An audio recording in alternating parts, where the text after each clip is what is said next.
Bom dia. Então, meus planos para hoje eram levantar às 6h30 para poder terminar de editar alguns vídeos e aí sair para ir para a faculdade. Meus planos eram às 9 já estar vestida para ir para a faculdade. São 9 horas da manhã e agora que eu terminei de tomar café, ainda estou de pijama, meu cabelo está isso. E obviamente não consegui editar os vídeos que eu tinha planejado porque eu só levantei, sei lá, 8 da manhã. Enfim, mas eu, por mim, eu estava na minha cama dormindo. Mas é porque ontem foi um dia pesado. Comecei a trabalhar, era 7h30 da manhã, e eu fiquei dando aula até às 9. Então foi um dia muito intenso e foi um dia muito cansativo. E aí hoje eu não consegui acordar cedo. Tipo assim, falei, não, deixa eu ficar enrolando aqui um pouquinho mais na cama, e fiquei enrolando um pouquinho mais na cama. Porém, eu tenho que ir pra faculdade, porque eu ainda tenho 2 artigos pra ler hoje, e eu tenho tenho que assistir 2 aulas na faculdade, a de estudos norte-americanos e a de cultura, sobre cultura, estudos interartes, né. E quando eu voltar pra casa eu ainda tenho que dar uma aula. Então assim, também hoje vai ser um dia muito cansativo, mas é isso, é só uma fase, é só um momento, eventualmente vai passar. E hoje eu quero muito ir pra faculdade com a minha calça, que é velha, porém que eu renovei. Eu vou mostrar ela pra vocês. Tirar a cadeira aqui da frente.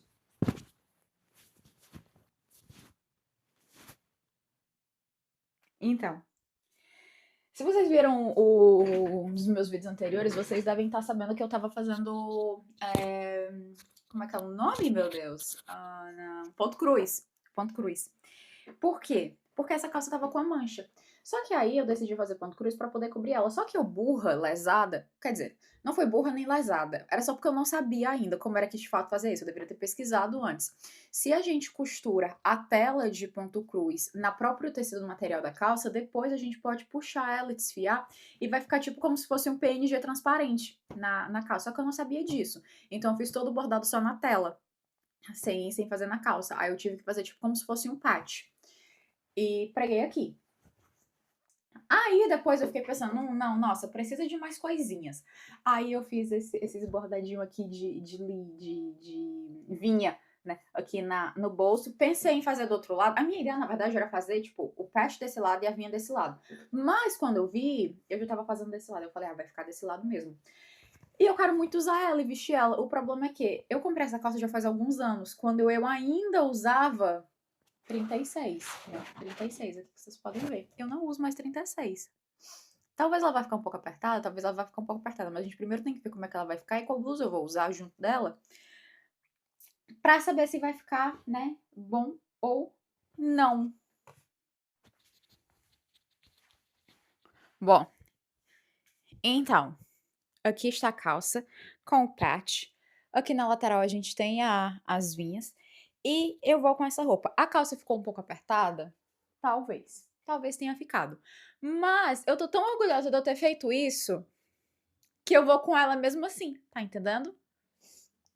Aí coloquei esse anelzinho aqui verdinho, que é pra poder combinar, e esses brinquinhos aqui também verdes pra poder combinar. E meu cabelo veio assim mesmo, porque na verdade eu precisava era lavar ele, mas eu só vou lavar na hora que eu chegar.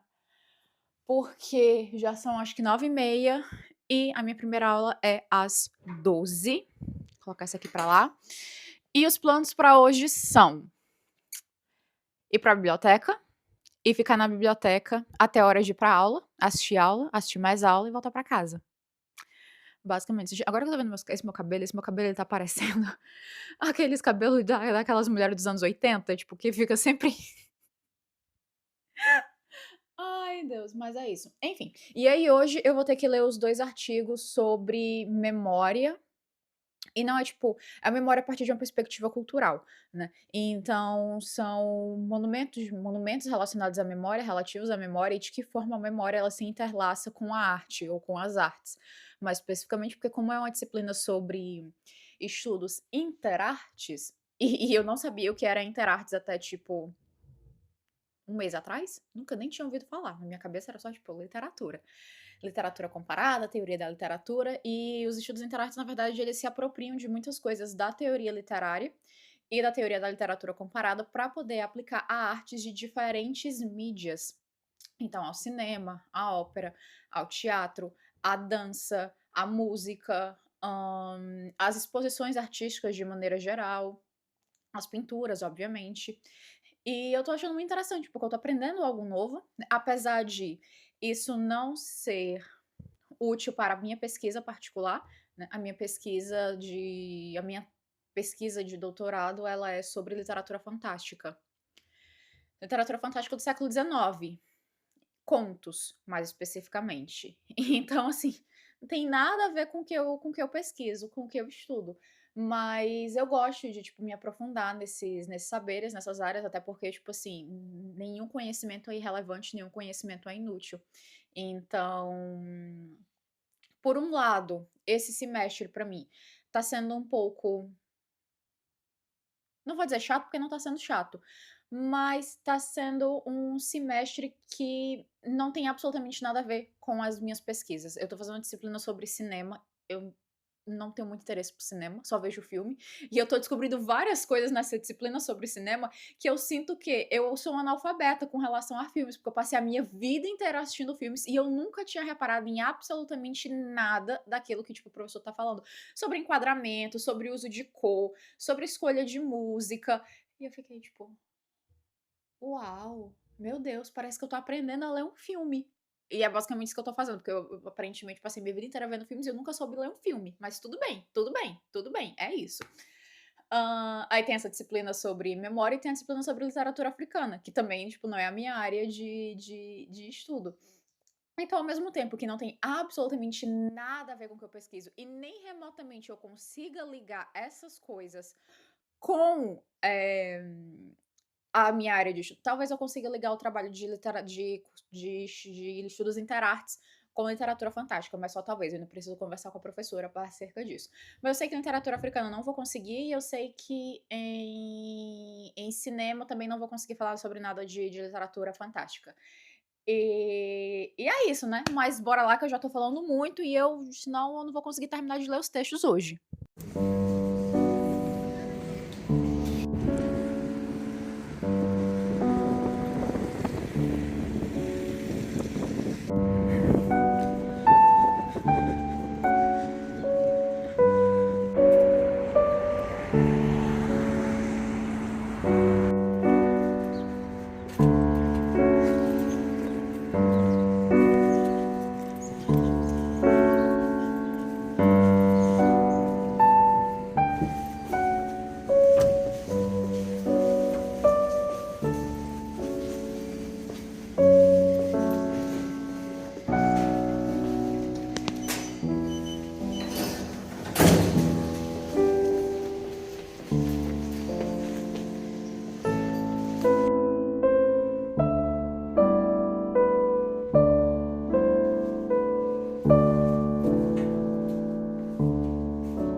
Olá, bom dia. Já é o outro dia de manhã, e eu não terminei de gravar ontem à noite porque eu estava exausta. Então, vai realmente ficar um vlog de um dia e amanhã do outro, mas eu não vou gravar hoje a manhã toda.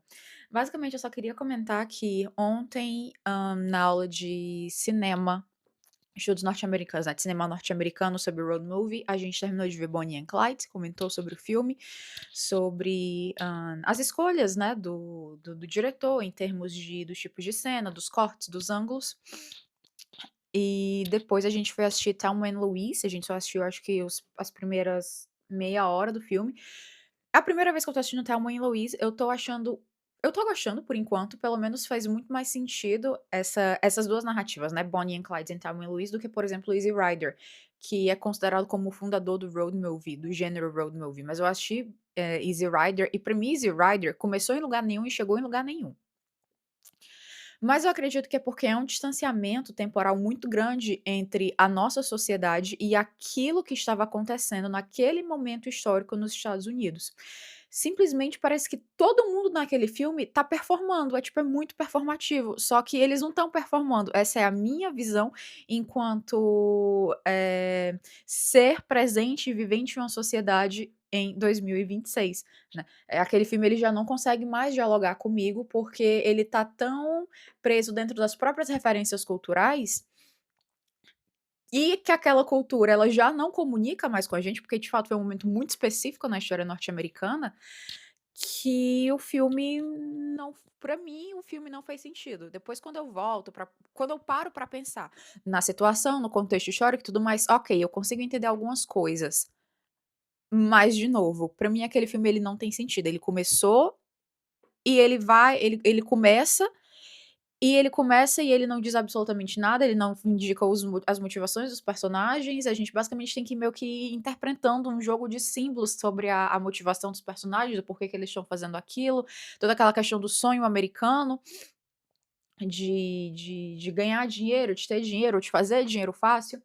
Enfim, acabou que pra mim ele é um filme que fica perdido nessa selva de sinais e símbolos que já não comunica tanto com a nossa realidade. Mas essa é a minha opinião, eu não sou especialista em cinema, muito pelo contrário, como eu falei, agora que eu estou aprendendo a ler um filme, né. Então talvez o problema de eu não ter compreendido Easy Rider seja esse, eu ainda não sei ler um filme de maneira adequada, mas enfim. Mas eu gostei bastante do Bonnie and Clyde, é uma narrativa que tem, tipo, começo, meio e fim. Tem evolução de personagem, a gente entende quais são as motivações dos personagens, tipo, é ok, tipo, consigo compreender aquela narrativa. E a mesma coisa com Thelma e Louise, as personagens elas têm personalidades próprias, elas têm características, elas têm motivações, elas têm um motivo do porquê elas estão fazendo aquela viagem, e a gente começa a entender que todas as coisas que vão acontecendo ao longo do caminho é por uma série de inferências que a gente faz acerca do passado delas, porque no começo a gente ainda não sabe. E o filme, tipo, ele é muito, muito claro em, tipo, mostrar isso pra gente. E mostrar, tipo, por meio da visualmente, né, não é tipo, não são as personagens falando, não. Mostrar visualmente, eh, como essas 2 personagens são, né, as 2 características. Por exemplo, tem uma cena em que elas estão arrumando as malas, enquanto eu acho que é a Louise, eu ainda não, tipo, aprendi bem o nome das personagens, enquanto a Louise, ela, tipo, tá toda certinha, toda arrumadinha, colocando tudo bem bem organizadinho, a Thelma é, tipo, completamente só vai jogando as coisas dentro da mala, completamente caótica, completamente desorganizada. E isso, tipo, já ajuda a estabelecer bem, né, tipo, como essas 2 personagens são. Mas a gente não conseguiu terminar de ver o filme, a gente vai terminar de ver o filme na próxima aula, e aí eu quero ver, tipo, como esse filme vai terminar. Eu sei que, tipo, o filme, termina em desgraça, porque o road movie tipo, é uma desgraça atrás da outra, é literalmente uma sucessão de desgraças acontecendo. Por esse aspecto eu não gosto tanto desse gênero. Isso me dá um pouco de ansiedade, porque, tipo, a gente sabe que toda vez que há uma parada no filme, porque qual é o propósito do filme? Eles estão dentro de um carro, se locomovendo, indo pra algum canto, e enquanto se está em movimento, tá tudo bem, tá tudo ótimo, nada acontece. Mas no momento que você para o carro, uma desgraça acontece. E geralmente são nesses momentos em que a história progride, né, tipo, são os momentos em que a história tem pra progredir, porque se for só uma eterna viagem, eles andando de carro, assim, que filme, né, que filme. Mas, enfim, mas isso me dá um pouco de ansiedade, porque toda vez que eu vejo que elas vão parar, eu fico: "Não, não para, só continua". Mas enfim. E depois a gente foi pra aula de estudos interartes, A minha turma era uma turma bastante pequena, só éramos eu e outras 5 colegas. Só que agora entrou mais uma pessoa pra disciplina e tem 2 ouvintes. E agora a gente tem 2 ouvintes a mais, então, tipo, nossa sala é muito pequenininha, tá ficando um pouco apertada. Mas tudo bem, são pessoas que, tipo, estão trazendo, tipo, informações interessantes, então eu acho isso legal. E aí, ontem a gente leu 2 textos sobre os estudos da memória, né, e a gente foi falando, tipo, de várias coisas, a gente foi falando, tipo, da posição do museu, do como é que um museu ele pode, ser esse espaço que guarda a memória dos objetos, mas como isso também faz com que esses objetos se tornem obsoletos, ou percam sentido, e como, os objetos, eles também são dotados de agência ou de agenciamento, e da mesma forma em que o indivíduo projeta algo no objeto, esse objeto também projeta algo no indivíduo. Então a gente foi falando dessas relações, né, em que a gente tem essas criações de memórias, né, esses espaços de criar, memória. E por enquanto tá indo tudo bem. Na próxima aula vai ter um texto muito interessante para mim que a gente vai discutir, que a gente não vai discutir, a professora falou que a gente não ia discutir ele, mas ela falou: "Caso alguém tenha alguma coisa interessante a falar sobre aquele texto, podia falar". Eu provavelmente vou ter, porque é um texto que vai trabalhar com a ideia do Heimlich e vai trabalhar com a ideia de espaços assombrados pelas memórias. E eu fiquei, assim, completamente fascinada, porque ela vai trabalhar, tipo, com a era vitoriana, o autor, né, a autora, na verdade, é uma mulher, ela vai trabalhar com a era vitoriana, e como durante a era vitoriana haviam todos esses espaços que eram, assombrados por objetos que vinham, né, de falecidos ou de familiares que já faleceram, e ela trabalha com o conceito de Heimlich, que é o conceito do infamiliar, né, do Freud, que eu utilizo bastante quando eu falo sobre literatura fantástica. Então eu estou um pouco ansiosa para ler esse texto e também para poder discutir. Eu só não sei se de fato eu vou ter tempo para ler ele até a próxima aula, porque essa semana tá um pouco complicada. Hoje eu trabalho o dia todo, eu começo a trabalhar agora às 9. Que horas já são? Que a minha primeira aula é às 9. Ok, ainda tenho tempo, são 8h30. Eu tenho a primeira aula às 9 e aí hoje eu trabalho até às 7 da noite. Então, não vou conseguir ler hoje. E eu tenho algumas prioridades. Eu preciso terminar de editar uns vídeos, que eu deveria ter feito, tipo, segunda e ontem, né? Ontem pela manhã, mas não consegui acordar cedo para poder terminar de fazer isso. Vou ter que fazer amanhã. Por sorte, amanhã a minha aula de literatura africana foi não foi cancelada, a professora ela vai dar uma palestra vai fazer uma fala na Academia de Letras Angolana, vai ser online, e ela pediu pra gente assistir, mas vai ser só 1 hora, vai ser uma sessão de 1 hora e vai ser online, não vou precisar ir pra faculdade, então vou acabar que eu vou ter mais tempo livre, né. Então provavelmente vou ter que fazer isso amanhã, e eu também vou ter que começar a me dedicar, de fato, ao meu projeto, né. Eu tenho que entregar uma versão prévia do meu projeto próxima semana para o meu orientador, para ele poder dar uma olhada. Então eu tenho, tipo, algumas ordens de prioridade. Eu tenho que terminar o curso de a gravação, né, de fazer editar os vídeos do curso. Depois eu tenho que, ver o projeto, escrever o projeto.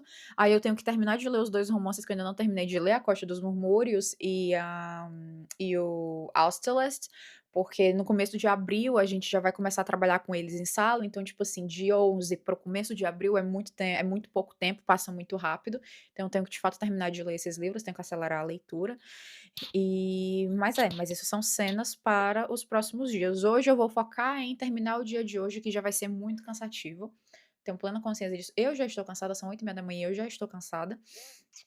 Mas eu vou focar em terminar o dia de hoje e e aí sim, né, pensar nessas outras coisas. Amanhã vou tentar dedicar o período da manhã para poder editar os vídeos e o período da tarde para começar a dar uma lida sobre a teoria, né, teoria do conto, para poder fazer o meu estado da arte. E teoria do conto recente, porque, tipo, pra mim a teoria do conto ela tinha meio que dado uma morrida ali, tipo, no final dos anos 90, anos 2000, mas tá tendo uma ressurgência desses estudos, principalmente na França e nos Estados Unidos e Inglaterra, né, nesse eixo, França, Estados Unidos e Inglaterra.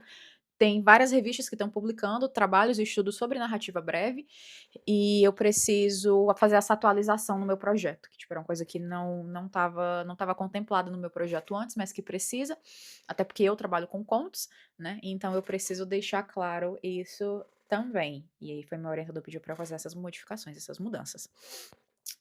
Mas por hoje é ótimo, né? Por ontem foi isso. Eu espero que vocês tenham gostado desse vlog, que vocês estejam gostando desse tipo de vlog. E eu vejo vocês no próximo. Tchau, tchau.